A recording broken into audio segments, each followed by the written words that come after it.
नमस्कार दोस्तों, मैं जितेंद्र एक बार फिर से आप सभी का डिजिटल प्लेटफॉर्म पर तहे दिल से स्वागत करता हूं। दोस्तों, आज फिर से हम एक नया वीडियो लेकर के, एक मज़ेदार वीडियो लेकर के उपस्थित हुए हैं और आज का जो हमारा वीडियो रहने वाला है वो होगा सेफ्टी शूज़ के ऊपर। बिल्कुल दोस्तों, सेफ्टी शूज़ यानी सुरक्षा जूते।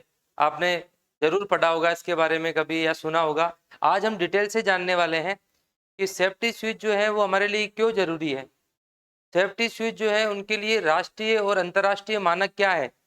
सेफ्टी शूज जो है वो किस चीज़ की सेफ्टी करते हैं। सेफ्टी शूज जो है वो किस पदार्थ के बने हुए होते हैं। इसी प्रकार के बहुत सारे जो पर्सन होंगे उनका हम आप जवाब जो है वो आज के वीडियो में हम ढूंढने वाले हैं। तो हम स्टार्ट करते हैं सबसे पहले कि सेफ्टी शूज जो है उस सेफ्टी शूज जो है उसके सबसे पहले नाम की बात हम करना चाहेंगे कि सेफ्टी शूज के नाम कौन कौन से हो सकते हैं। तो मैं सबसे पहले लिखूंगा यहाँ पर सेफ्टी शू। तो आपने सुन ही रखा है। कई बार जो है शू जो है उसको हिंदी में अपन बूट कहते हैं या जूता कहते हैं, तो सेफ्टी जूते या सेफ्टी बूट भी अपन कह सकते हैं इसको। आगे फिर मैं बात करना चाहूंगा यहाँ पर दूसरा जो अपना टॉपिक रहेगा वो रहेगा सेफ्टी शू के बाद में सेफ्टी टो शू। तीसरा जो अपना रहेगा वो रहेगा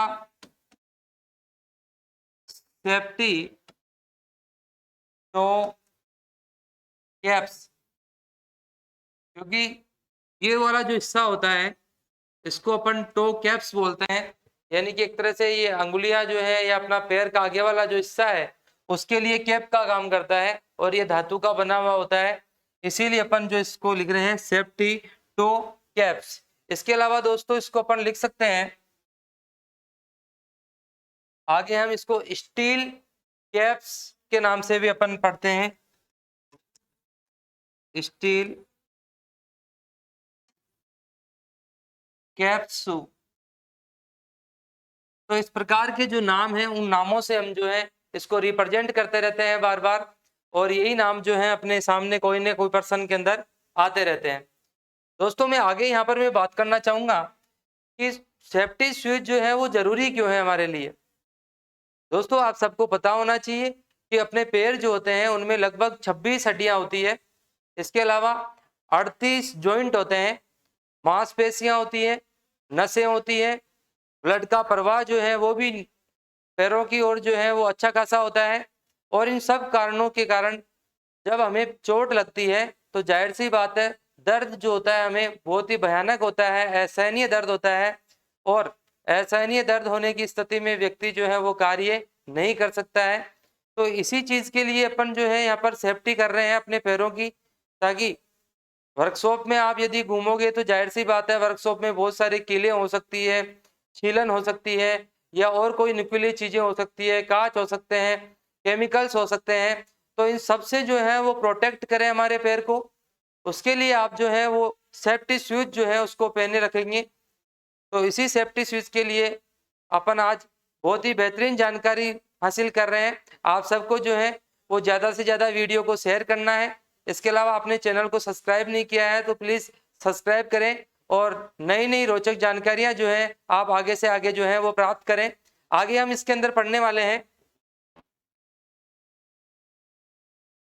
आप सबको पता होना चाहिए कि यहाँ पर एक इमेज जो दे रखी है दोस्तों, ये इमेज जो है इसको बोलते हैं आप रोबोट्स। ये एक तरह से लकड़ी के जूते हैं,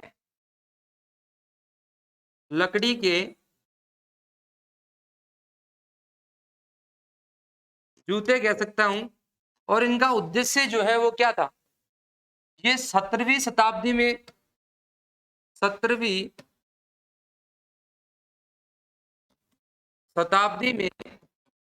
सबसे पहले यूरोप के श्रमिकों के द्वारा काम में लिए गए।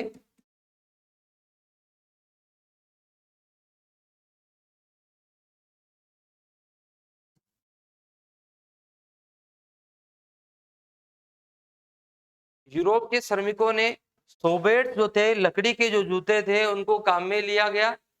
तो बूट्स जो है वो जाहिर सी बात है लकड़ी के बने हुए हैं, तो इनको पहनने से जो भी वर्कशॉप में कोई चीज का गिरने का भय था या कोई नुकीली चीज जो है उसके चुभने का भय था या छीलन के चुभने का भय था या किसी प्रकार से जो है पैर को नुकसान होने का डर था, उससे बचाने के लिए सबसे पहले 17वीं शताब्दी में यूरोप में वहां के श्रमिकों ने जो है ये स्टार्ट किया। दोस्तों इसके बाद में जो है सेफ्टी शूज जो नाम आया वो आता है आपका 20वीं सदी में।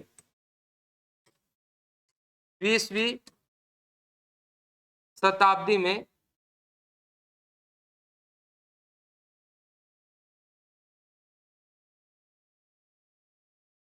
20वीं शताब्दी में एक कंपनी आती है रेड विंग के नाम से। कंपनी का नाम होता है red wing shoes. Red wing shoes. Red wing shoes जो है सबसे पहले जो है वो सेफ्टी शूज में डील करती है और सबसे पहले जो है एक क्रांति लेकर के आती है सेफ्टी शूज के लिए।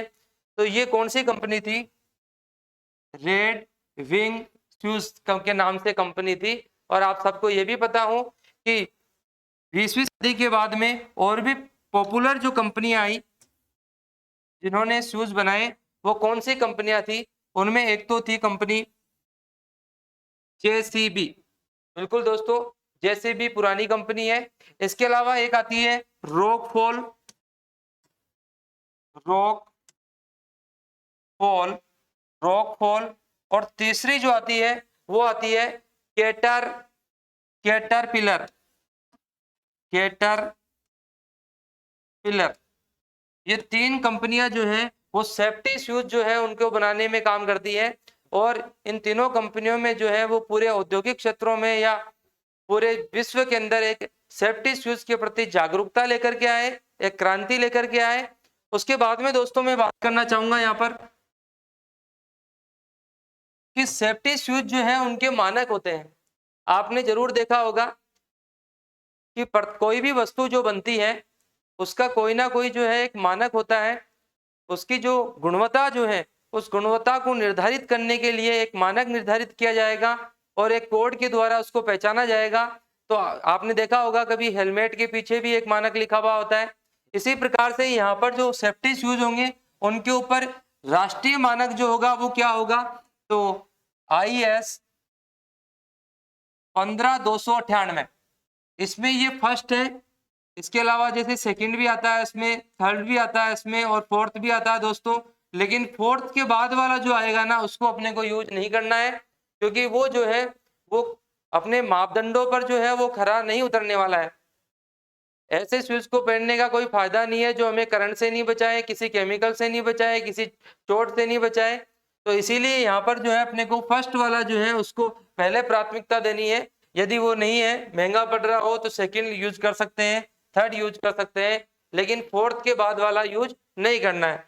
इसी के अलावा आपको पता होना चाहिए कि इसका जो अंतरराष्ट्रीय जो मानक है वो क्या है? तो ISO 20345 ये 2004 में, ये 2011 के अंदर। तो ये आपको जो है एक सेफ्टी शूज के बारे में एक मानक का पता होना चाहिए। आगे फिर मैं बात करना चाहूंगा यहाँ पर दोस्तों आपको जो है एक शूज की इमेज दिखाई दे रही होगी।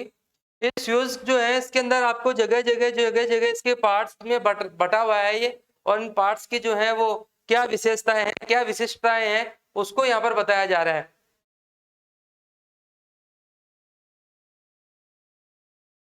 यहाँ पर सबसे पहले आप देखें, यहाँ लिखा हुआ है स्टेनलेस स्टील टो केप, और यहाँ ये भी लिखा हुआ है अबाउ 200 जूल। यानी कि यहाँ पर जो ये केप लगा हुआ है स्टील का, ये 200 जूल तक का टेम्परेचर सहन करने वाला है। इससे ज्यादा का ही होना चाहिए, इससे कम वाला नहीं होना चाहिए।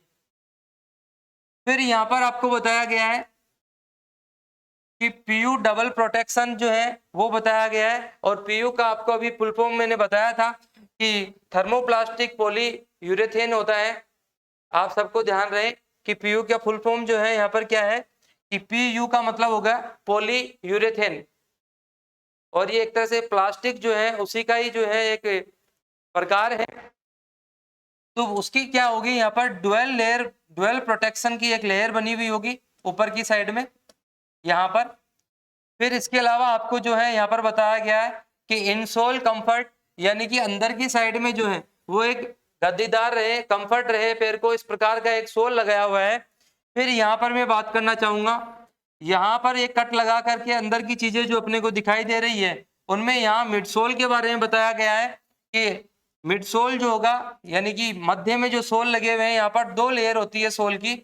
एक जो ऊपर वाला होगा वो गद्दीदार होगा और नीचे वाला जो सोल होगा वो क्या होगा, स्टील का बना हुआ होगा। और आप सबको पता होना चाहिए कि 11,000 न्यूटन जो है उस तक का दाब सहन करने वाला हो कम से कम। इसके अलावा फिर दोस्तों हम बात करना चाहेंगे कि यहाँ पर आपको जो है बताया गया है कि काउंटर पार्ट जो है इसके इस दोनों साइड में, ये इस साइड का है, इस इधर भी जो है इसके बैक साइड में भी जो होगा वो एक काउंटर जो है लेयर बनाई गई है। वो एक तरह से आपका जो पैर होगा उसको एक मजबूती से पकड़ने के लिए या उसको एक घर्षण पैदा करने के लिए, ताकि पैर जो है उसको आसानी से जो है वो पकड़ सके, मजबूती प्रदान कर सके, आपको कंफर्ट फील हो, उसके लिए यहाँ पर जो है वो काउंटर पार्ट बनाए गए हैं। इसके अलावा यहाँ पर आप सबको पता होना चाहिए सैंडविच टाइप में क्या कर रखा है आपने। सैंडविच दोस्तों आकृति का नाम है, आपने कभी सैंडविच खाई है तो सीधी सी बात है कि उसमें लेयर बना दी जाती है, वो सैंडविच आकृति है। तो इसी प्रकार से यहाँ पर भी फॉर्म की आपने क्या कर रखी है, एक लेयर बना करके सैंडविच आकृति दे रखी है, और ये जो है एक तरह से कंफर्ट फील करवाने के लिए लगी हुई होती है। आगे फिर मैं यहाँ पर बात करना चाहूंगा, यहाँ पर देखो वाटर रेजिस्टेंस अपर लगाया हुआ है, यानी कि ये क्या करता है, ऊपर से मान लो पानी वानी आ रहा है उससे बचाने का काम करता है। साथ ही दोस्तों यहाँ पर आपने देखा होगा एक इस प्रकार से एक जिप सा बना हुआ होता है, और यहाँ इसके अंदर जो है वो बहुत सारे छिद्र बने हुए होते हैं। तो उनका जो है वो सीधा सा उपाय होता है, सीधा कारण यही होता है कि इनसे जो है पैर के अंदर कोई भी मान लो हीट पैदा हो रहा है, उसमें पैदा हो रहा है, पसीना वगैरह जो आ रहा है उसके जो है यहाँ पर रिलीज हो जाए, वो गर्मी रिलीज हो जाए, इसलिए यहाँ पर क्या रखे जाते हैं, बहुत सारे छिद्र बने हुए होते हैं। तो दोस्तों ये कंप्लीट जो है आपका क्या बन जाता है, यहाँ पर भी आपने एक चीज और पढ़नी है कि ये पीयू डुअल डेंसिटी वाला आउटसोल इसके अंदर लगाया हुआ है, ताकि ये इसके अंदर जो टफ कीले वगैरह जो होती है या छीलन वगैरह धातु की जो होती है वो इसके अंदर प्रवेश नहीं करे। तो ये सारी चीजें अपन ने इसके पढ़ी है। आगे फिर हम बात करने वाले हैं यहाँ पर मिश्रित सामग्री से ये बना होता है। मिश्रित सामग्री में क्या क्या हो सकता है, तो आप सबको पता होना चाहिए कि जो इसके टोपेक्स बने हुए होते हैं, टो कैप्स यानी टो के जो बने हुए हैं वो किसके हैं, स्टील के बने हुए होते हैं मोस्टली। आजकल जो है वो पीवीसी के या फिर थर्मोप्लास्टिक कंपाउंड के भी बने हुए आने लग गए हैं।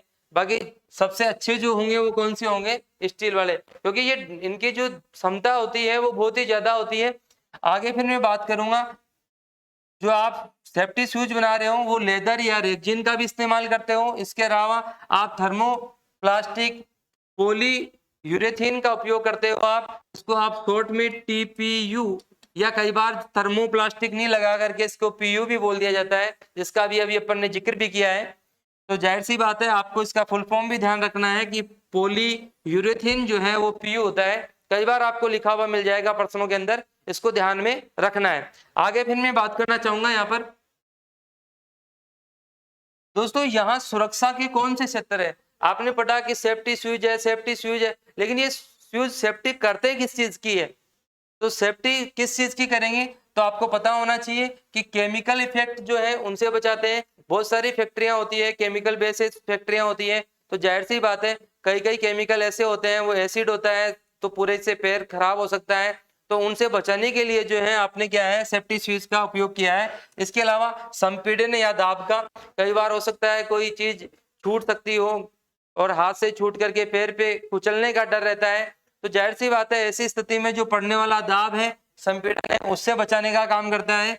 इसके अलावा वाटरप्रूफ होते हैं ये, तो वाटरप्रूफ होते हैं तो सीधी सी बात है करंट जो है उसके क्षेत्र में आप कोई काम कर रहे हो, मान लो किसी पावर हाउस में काम कर रहे हो या किसी फैक्ट्री या वर्कशॉप में काम कर रहे हो और वहां पर करंट का कोई भय है और गीला होने, वहां पर स्वाभाविक है कि गीला होता ही होता है, लेकिन आपका पैर अंदर से सूखा रहे उसके लिए इसको क्या बनाया गया है, वाटरप्रूफ बनाया गया है। इसके अलावा करंट से सुरक्षा ये करता है, आप सबको पता होना चाहिए कि ये 100 के ओम से 1000 एम ओम, यानी कि सीधा सा मतलब ये हुआ यहाँ पर कि 100 किलो ओम से लेकर के 1000 मेगा ओम तक का इसका रेजिस्टेंस रखा जाता है। इसलिए ये हाई वोल्टेज के ऊपर भी जो है वो हमें करंट नहीं आने देता, या फिर हमारा जो संपर्क जो है वो अर्थिंग से नहीं होने देता है। आगे फिर हम बात करना चाह रहे हैं यहाँ पर अगली स्लाइड के अंदर 5वें पॉइंट की, कि कील और धातु छिलन पैर से बचाना, ये सब काम भी होता है। इसके अलावा ये टेम्परेचर से बचाने वाले भी आते हैं। तो इन सब चीजों को अपने को क्या करना है, बहुत अच्छे से ध्यान रखना है। सेफ्टी शूज हम क्यों यूज करते हैं, उसके सारे कारण यही है। आगे फिर हम अगली स्लाइड में बात करते हैं कि यहाँ पर आप देख पा रहे होंगे कि मान लो आपने ये सेफ्टी शूज पहन रखा है, सेफ्टी शूज आपने पहन रखा है, इस प्रकार से मान लो आपने देखा ही नहीं नीचे और कील ऐसे लगी हुई थी। यदि आप सेफ्टी शूज नहीं पहनते, यदि आप कोई साधारण सी चप्पल पहनते, तो सीधी सी बात थी कि ये कील जो है वो उस चप्पल में से या कोई साधारण से जूते में से जो आर पार हो जाती और आपको चोट पहुंचा सकती थी। लेकिन दोस्तों इसका ये जो टफ वाला एरिया है ये काफी टफ होता है, इसका सोल जो है काफी टफ होता है। अब ये पड़ा तो इससे जो है ये कीलें जो है वो क्या होगी, मुड़ जाएगी और आपका पैर जो है वो बच जाएगा। तो आपको ये सब चीजें जो है वो ध्यान रखनी है। दोस्तों इलेक्ट्रीशियन थ्योरी से संबंधित या फिर किसी भी प्रकार की कोई क्यूरी हो तो आप कमेंट जरूर करें। चलो दोस्तों आज का टॉपिक जो है हम खत्म करते हैं, और आप सबको कैसा हमारा वीडियो लगा ये कमेंट सेक्शन में जरूर बताएं। और मैं ख़त्म करने से पहले आपको 2 लाइन सुनाना चाहता हूँ कि जब तक पैरों में जूते फटे होते हैं, जब तक पैरों में जूते फटे होते हैं, तब तक मेहनत करने के लिए डटे होते हैं, तब तक मेहनत करने के लिए डटे होते हैं। आँखों में ख्वाब हमेशा बड़े होते हैं, ऐसे ही लोग सफलता की बुलंदियों पर चढ़े होते हैं। धन्यवाद, जय हिंद।